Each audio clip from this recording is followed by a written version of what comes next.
3절까지의 말씀입니다.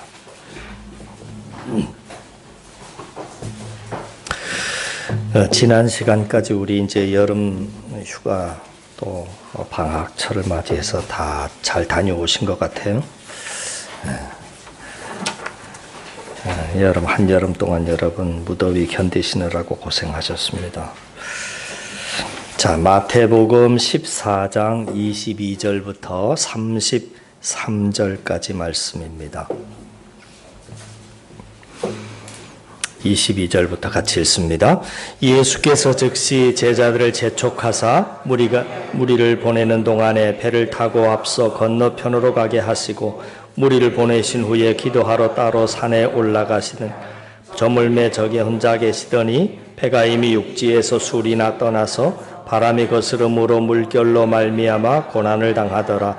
밤 사경에 예수께서 바다 위로 걸어서 제자들에게 오시니 제자들이 그가 바다 위로 걸어오심을 보고 놀라 유령이라 하며 무서워하여 소리 지르거늘 예수께서 즉시 이르시되 안심하라나니 두려워하지 말라.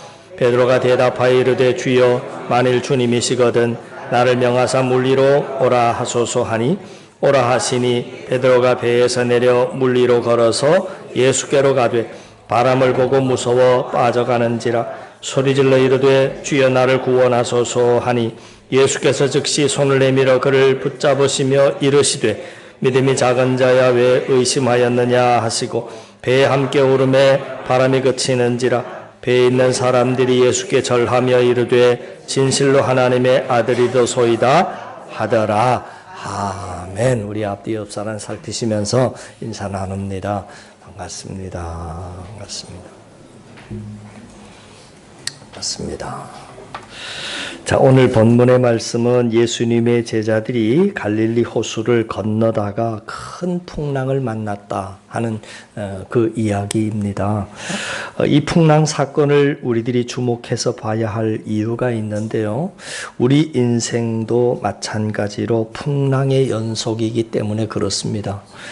그래서 우리가 인생의 풍랑을 만났을 때 우리는 그러면 어떻게 이 풍랑을 대처하고 어떻게 극복해야 될 것인지를 오늘 말씀을 통해서 배울 수 있는 것입니다. 그리고 그 풍랑 가운데 담긴 하나님의 뜻이 무엇인지도 우리가 알 수 있는 것인데 그런 관점에서 오늘 본문의 사건을 보다 구체적으로 좀 살펴봅니다. 오늘 본문의 배경이 되는 사건이 오병이어의 사건입니다. 제자들이 풍랑을 만나기 전에 있었던 사건이 우리가 잘 아는 오병이어 사건입니다. 근데 그 오병이어 사건 직후에 예수님께서 제자들을 어디론가 급히 서둘러서 보내십니다. 어디로 보내셨느냐면 22절 말씀에 보시면 예수께서 즉시 제자들을 재촉하사 자기가 무리를 보내는 동안에 배를 타고 앞서 건너편으로 가게 하셨다. 그렇게 나왔습니다. 방금 이 말씀을 보면 제자들을 급히 서둘러 갈릴리 호수 건너편으로 가게 하셨다고 나와 있는데 그 건너편이 어디냐면 34절에 그 건너편이 나와요. 그들이 건너가 게네사렛 땅에 이르렀다. 34절에 게네사렛에서 앞으로 하실 일이 있고 만나야 될 영혼들이 있기 때문에 주님이 분명한 목적을 두시고 제자들을 급히 재촉해서 먼저 배를 타고 건너게 하신 겁니다. 그래서 제자들이 배를 타고 갈릴리 호수를 건너는데요. 그 항해 도중에 큰 풍랑을 만났다는 겁니다. 24절 말씀해 보시면 배가 이미 육지에서 술이나 떠나서 바람이 거스름으로 물결로 말미암아 고난을 당하더라. 그렇게 나와 있습니다. 지금 예수님의 말씀에 순종해서 항해를 시작했습니다. 그런데 얼마 가지 못해서 큰 풍랑을 만나서 고난을 당했다 하고 기록하고 있습니다. 자, 이런 말씀을 대할 때 우리는 사실 쉽게 이제 받아들일 수가 없는 것입니다. 왜냐하면 예수님의 말씀에 순종하다가 고난을 당하고 있는 내용이기 때문에 그렇습니다. 요나처럼 불순종하다가 풍랑을 만나면 그건 이해가 참 쉽습니다. 그런데 오늘 본문의 말씀의 경우는 다릅니다. 예수님의 말씀에 순종한 결과 큰 풍랑이 왔다, 고난이 왔다 하는 겁니다. 그러면 우리가 참 이런 부분을 이해하는데 참 많은 어려움을 겪게 되는 것이지요. 예수님의 말씀에 순종하다가 큰 풍랑을 만난 이 사건, 이 제자들의 모습은 우리에게 신앙의 본질이 무엇인지를 깨닫게 해주는 내용입니다. 예수님의 말씀에 순종하는 길은 결코 편한 길이 아니라고 하는 것을 우리가 깨닫습니다. 예수님의 뜻을 따르는 그 십자가의 길은 비유를 하자면 포장이 잘된 고속도로가 아니라 자갈이 많고 험난한 비포장도로인 경우가 훨씬 더 많다 하는 겁니다. 그렇기 때문에 믿음이라고 하는 것은 보험을 드는 것이 아니라 모험을 하는 것이다. 그렇게 표현하는 것이 더 어울릴 것 같습니다. 내 삶의 편안함과 안전을 위해서 보험을 하나 드는 심정으로 예수님을 믿고 따른다면 그런 성도들은 시험될 일이 훨씬 더 많을 겁니다. 이런 성도는 오늘 본문에 나오는 풍랑 사건을 좀처럼 받아들이기가 어려운 것이지요. 여러분, 믿음은 우리에게 위험한 모험을 요구할 때가 참 많습니다. 보험 쪽에 가까운 것이 아니라 모험 쪽에 가깝다 하는 겁니다. 자, 오늘날 많은 성도들이 형통의 복을 누리기를 원합니다. 그리고 그 형통함의 반대 개념을 뭘로 생각을 하느냐면 고난이다, 그렇게 생각합니다. 근데 여러분, 성경이 말하는 형통이라고 하는 단어의 바른 개념을 잠시 우리가 살펴봐야 하는데, 형통이라고 하는 개념, 바른 개념을 알기 위해서는 형통한 자의 대표적인 모델인 요셉의 삶을 살펴보면 형통하는 삶이 이런 거구나라고 하는 것을 알게 되는 거지요. 창세기서 39장 23절 말씀에 보면 여호와께서 그를 범사에 형통케 하셨다, 이렇게 나와 있습니다. 여기에서 그는 요셉을 말합니다. 하나님께서 요셉을 범사에 형통케 하셨다 하는 겁니다. 그러니까 항상 형통한 삶을 살았던 사람이 요셉이었다 하는 것입니다. 그러면 여러분, 요셉의 삶은 고난이 없고 늘 평안하고 안전한 삶이었는가? 그렇지 않다라고 하는 것을 우리가 너무나도 잘 알고 있습니다. 누구보다 이해할 수 없는 고난이 많았던 사람이 요셉이었습니다. 형들에게 왕따를 당하고 또 형들에게 팔려서 애굽의 노예로 팔려갔고 보디발 장군의 집에서 억울한 누명까지 쓰고 결국에는 옥살이까지 하게 됩니다. 우리가 생각하는 형통의 개념을 가지고 보면 절대 이해가 안 되는 인물이 바로 요셉입니다. 근데 성경은 그가 형통한 삶을 살았고 그가 바로 형통한 자였다라고 기록을 하고 있는 겁니다. 그렇기 때문에 우리의 관점에서 보는 고난과 형통의 기준과 성경이 말하는 고난과 형통의 기준이 이게 다르구나라고 하는 것을 우리는 알게 되는 거지요. 여러분, 우리가 말하는, 세상이 말하는 고난과 형통을 구분하는 가장 중요한 기준을 하나 들으라고 한다면 그것은 우리의 삶의 자리입니다. 다른 말로 상황을 본다는 겁니다. 그래서 힘든 상황이면 우리는 고난이라 말하고 편안한 상황이면 우리는 형통이라고 말합니다. 느리게 가면 그건 고난이라고 말하고 빨리 가면 그건 형통이라고 말합니다. 우리가 고난과 형통을 나누는 가장 중요한 기준이 바로 그래서 삶의 자리, 상황이다. 자, 그러나 하나님의 관점에서 봤을 때 고난과 형통을 구분하는 가장 중요한 기준은 상황이 아니라 방향성을 말하고 있습니다. 어디를 목적지로 삼고 가느냐, 이게 가장 중요하다는 겁니다. 요셉의 상황을 보면 분명히 애굽을 향해서 걷고 있었고 한 걸음 한 걸음 하나님이 요셉을 위해서 예비해 두신 애굽 총리의 자리를 위해서 뚜벅뚜벅 걸어가고 있었습니다. 그럼에도 불구하고 저의 상황은 어땠느냐면 노예 생활을 하고 있었고 죄수 생활을 하고 있었고 늘 그의 삶을 볼 때는 고난의 연속이었습니다.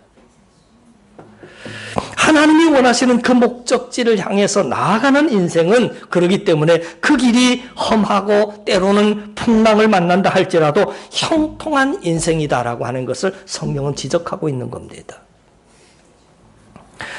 이 사실을 예수님께서는 이렇게 표현을 하셨습니다. 마태복음 7장 13절에 보니까 좁은 문으로 들어가라. 멸망으로 인도하는 문은 크고 그 길이 넓어 그리로 들어가는 자가 많고 생명으로 인도하는 문은 좁고 그 길이 협착해서 찾는 자가 적음이다. 그러니까 형통한 길은 그 길이 다니기에 편한 길이냐 불편한 길이냐가 결정하는 것이 아니라 방향성과 목적지가 결정한다라고 하는 말을 하는 겁니다. 아무리 그 길이 잘 포장된 넓은 고속도로여도 그 목적지의 끝이 하나님이 원하셨던 곳이 아니라고 한다면 그것은 형통한 길이 아니라 망하는 길이라고 하는 것을 말해주는 겁니다. 그러나 그 길이 좁고 협착해서 다니기가 힘든 길이라 할지라도 그 끝이 하나님이 원하셨던 곳이라고 하면 그 길이 바로 형통한 길이고 생명의 길이라고 하는 말씀을 주님이 말씀하는 겁니다.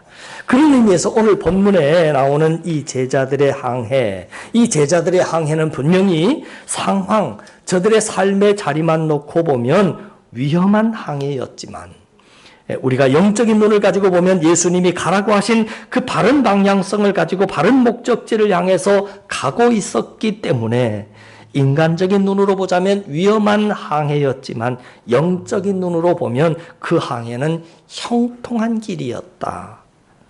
성경은 말하는 겁니다. 오늘날 여러분 우리의 삶도 마찬가지입니다. 내 인생이 형통한 인생인지 망한 인생인지를 여러분 상황만 놓고 판단하지 마세요.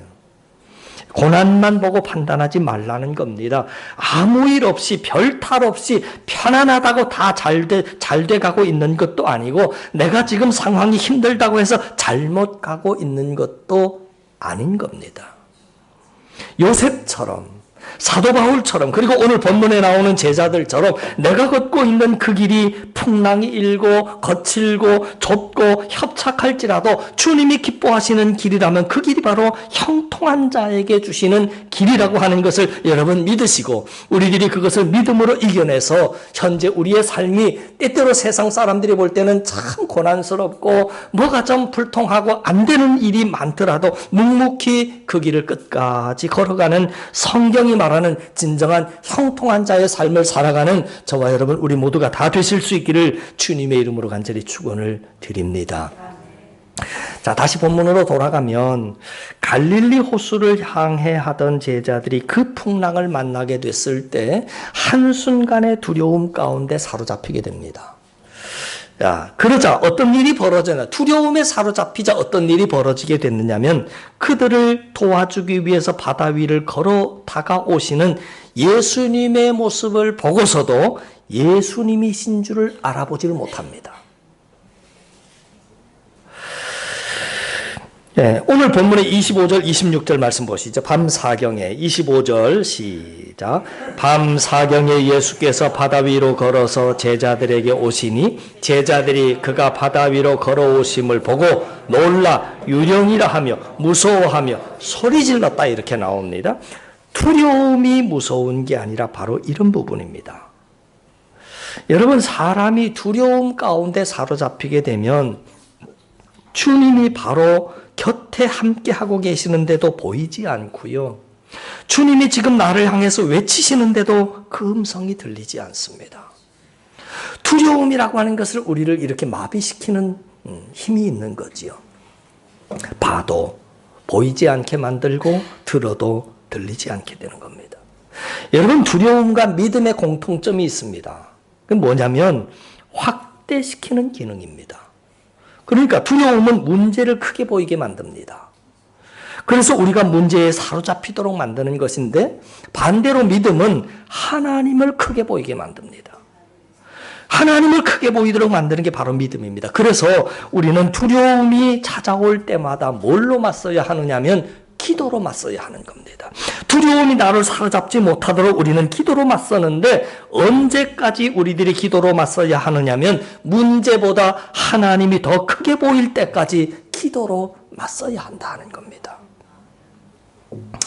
오늘 본문에 나오는 제자들은 예수님의 말씀에 순종하다가 고난을 당하는데 주님께서는 그 고난을 통해서 선을 이루십니다. 우리가 보통 고난의 장소를 이야기할 때 대표적인 장소를 광야라 그렇게 말합니다. 내가 지금 고난 가운데 있다 그러면 광야를 걷고 있다고 표현을 많이 합니다. 여러분, 광야라고 하는 곳은 물론 힘든 곳이기는 하지만 광야가 주는 유익이 참 많습니다. 여러분, 광야는 하나님의 말씀이 더 또렷하게 들리는 곳이 광야이고요. 신앙의 성숙을 경험하는 곳이 바로 광야입니다. 오늘 풍랑을 만난 제자들의 모습을 보면 비록 풍랑 때문에 그들은 두려웠고 고생은 했지만 그로 인해서 예수님을 더욱더 알아가는 그 성장을 경험하게 됩니다. 오늘 본문에 32절, 33절 말씀 한번 또 보십시다. 배에 함께 오름에 시작. 배에 함께 오름에 바람이 그치는지라 배에 있는 사람들이 예수께 절하며 이르되 진실로 하나님의 아들이더소이다 하더라. 그러니까 물 위를 걸어오시고 풍랑을 잠잠케 하시는 그 모습을 통해서 예수님이 천지를 다스리시는 하나님의 아들이심을 더 확실하게 깨닫게 됐다. 그래서 확실하게 깨달은 결과 그런 고백을 하게 되는 거지요. 그렇습니다. 고난은 분명히 힘든 부분이 많지만 하나님은 그 고난을 통해서 우리를 만나주시고 그 고난을 통해서 우리를 가르쳐 주실 때가 많다는 겁니다. 지금 제자들의 생명을 위협하는 것은 풍랑이 이는 거친 바다입니다. 그런데 예수님께서 그들의 생명을 위협하는 거친 바다를 오히려 계단 삼아서 발판 삼아서 제자들에게 다가오셨고 그 거친 바다를 통해서 당신이 천지를 다스리시는 전능하신 하나님이시라고 하는 것을 확인을 시켜주고 있는 겁니다. 오늘날도 여러분, 우리의 삶도 마찬가지입니다. 주님께서 나를 찾아오실 때 내 생명을 위협하고 나를 힘들게 하는 내 인생의 풍랑을, 내 인생의 고난을 계단 삼아서 발판 삼아서 나에게 찾아오시고 나를 더욱더 든든히 세워 가르치시기를 원하시기 때문에 고난이라고 하는 것이 때때로 우리를 찾아온다는 겁니다. 이 자리에 예배드리시는 분들 중에 혹시 고난 가운데 있는 분이 계십니까?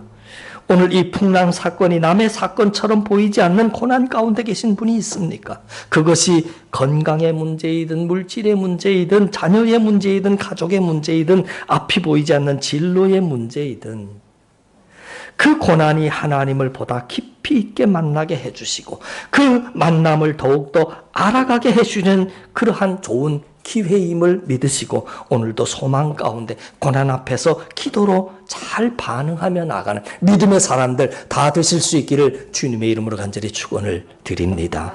예수님이 배에 오르시기 전에 베드로가 자신을 물 위로 걸어오라고 해서 베드로가 잠깐 걸었던 그 사건이 삽입되어 있지만 일단 중간에 삽입되어 있는 그 사건을 삭제하고 우리들이 큰 사건만 놓고 봤을 때 풍랑이 이는 바다를 걸어서 예수님이 결국 배 위에 오르셨을 때 그 순간 풍랑이 잠잠해졌습니다. 여러분, 여기서 중요한 것은 예수님이 함께 하실 때 그들 가운데 진정한 평안이 임했다 하는 겁니다. 아시는 것처럼 예수님의 제자들은 대부분 베테랑 어부들이었습니다. 그런데 그 큰 풍랑 앞에서 그들의 힘, 그들의 기술은 무기력했습니다. 아무짝에 쓸모없었다는 겁니다. 여러분, 그렇습니다. 우리 인생의 항해에서도 중요한 것은 그 문제의 크기나 풍랑의 크기나 나의 능력이 중요한 것이 아니라 주님의 동행이 중요하다라고 하는 거지요. 여러분, 오늘도 풍랑의 사이즈나 그 사이즈가 어느 정도냐가 중요한 것이 아니라 또 제자들로서 어부로서의 실력과 경력과 능력이 중요한 것이 아니라 제일 중요한 것이 뭐였느냐면 주님이 함께 하시느냐 함께 하시지 않느냐, 이게 제일 중요한 사실이라고 하는 것을 우리가 알 수 있는 겁니다. 우리가 흔히 평안, 이 단어를 생각할 때 우리는 평안을 문제가 없는 상태를 평안이라고 생각합니다.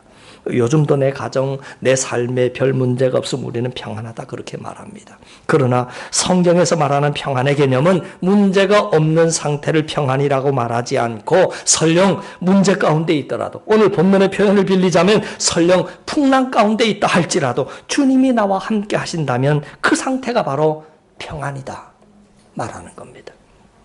잊지 마십시오. 평안은 문제가 없는 상태가 아닙니다. 주님께서 그 문제 가운데 있는 나와 함께 하고 계시다라고 하는 것을 믿음 안에서 알고 또 그 믿음 가운데 있을 때 평안한 삶이다. 오늘 본문에 나오는 풍랑 사건만 보더라도 제자들이 그 풍랑 가운데 결코 고립돼서 혼자였던 것이 아니라고 하는 사실을 확인할 수 있습니다.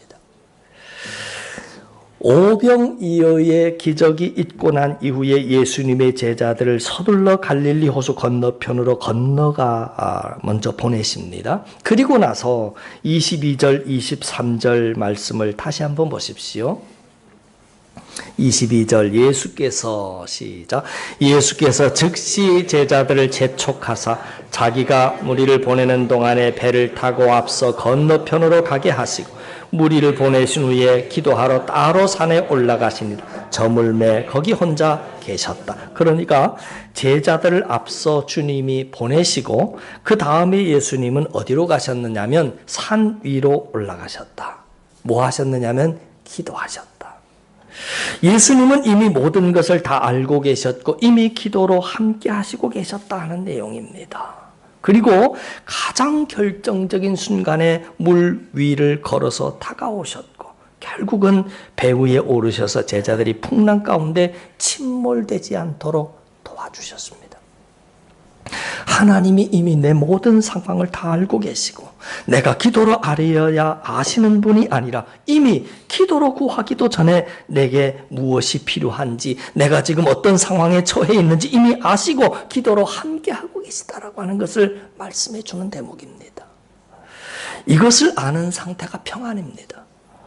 그래서 주님이 나와 모든 상황을 다 아시고 늘 기도로 함께 하시기 때문에 나는 어떤 순간에도 혼자가 아니고 또 하나님의 때가 되면 그분은 반드시 개입하셔서 나를 도와주신다라고 하는 것을 아는 것, 평안이다 말하는 겁니다.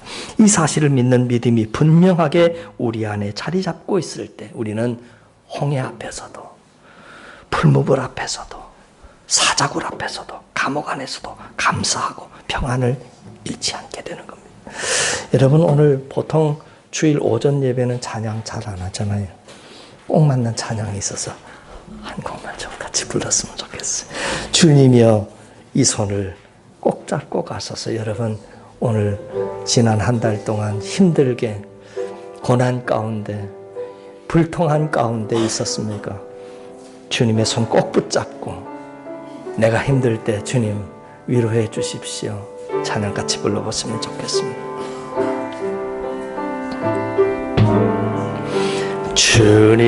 주님여 이 손을 꼭 잡고 가소서.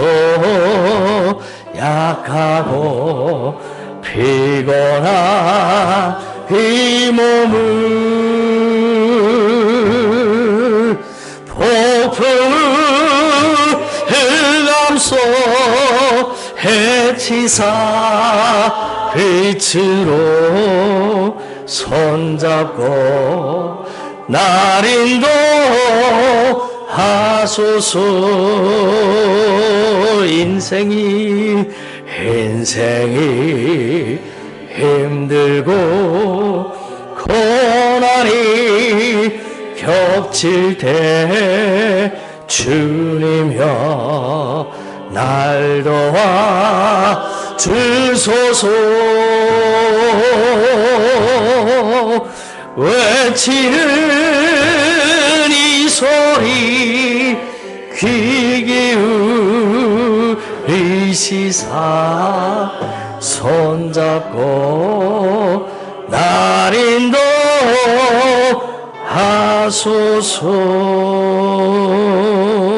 인도하소서. 자, 말씀 한번 정리해 보겠습니다. 우리는 오늘 예수님의 말씀에 순종하다가 불순종하다가가 아니고 순종하다가 큰 풍랑을 만난 제자들의 모습을 살펴봤습니다. 이 사건을 통해서 첫 번째로 깨달았던 것은 형통의 개념이 뭔가 하는 것입니다. 형통에서 중요한 것은 지금의 우리의 삶의 자리나 상황이 아니라 방향성이라고 하는 말씀을 드렸습니다. 그러니까 지금 걷고 있는 길이 좁고 험난한 길이라 할지라도, 지금 내가 하고 있는 항해가 풍랑을 만나는 항해라 할지라도 그 길의 목적지 끝이 하나님이 원하시는 목적지라고 한다면 그 길이 바로 형통의 길이고 그 항해가 바로 형통함의 항해인 줄을 믿으시기를 바랍니다. 우리 역시도 하나님의 말씀에 순종하다가 고난을 만날 수 있습니다. 길이 더 좁아지고 힘들 수 있습니다. 바로 그때 요셉처럼 믿음으로 저 끝을 바라보면서 계속 한 걸음씩 뚜벅뚜벅 전진해야 합니다. 그러다 보면 마침내 하나님께서 원하시는 자리에 우뚝 서 있는 자신을 만나게 될 것입니다. 또 우리는 오늘 본문 말씀을 통해서 고난을 통해 제자들을 가르치시고 믿음을 성숙하게 하시는 주님의 모습을 확인할 수 있었습니다. 풍랑이라고 하는 고난을 통해서 풍랑을 잠잠케 하시는 주님의 능력을 경험하게 하셨습니다. 오늘날 우리도 마찬가지입니다. 우리에게 치료하시는 하나님을 경험케 해주시기 위해서 우리가 병에 걸리는 것을 주님은 때때로 허락하실 때도 있습니다. 치료하시는 하나님은 병에 걸린 자만 경험할 수 있기 때문에 그 병을 허락하시는 겁니다.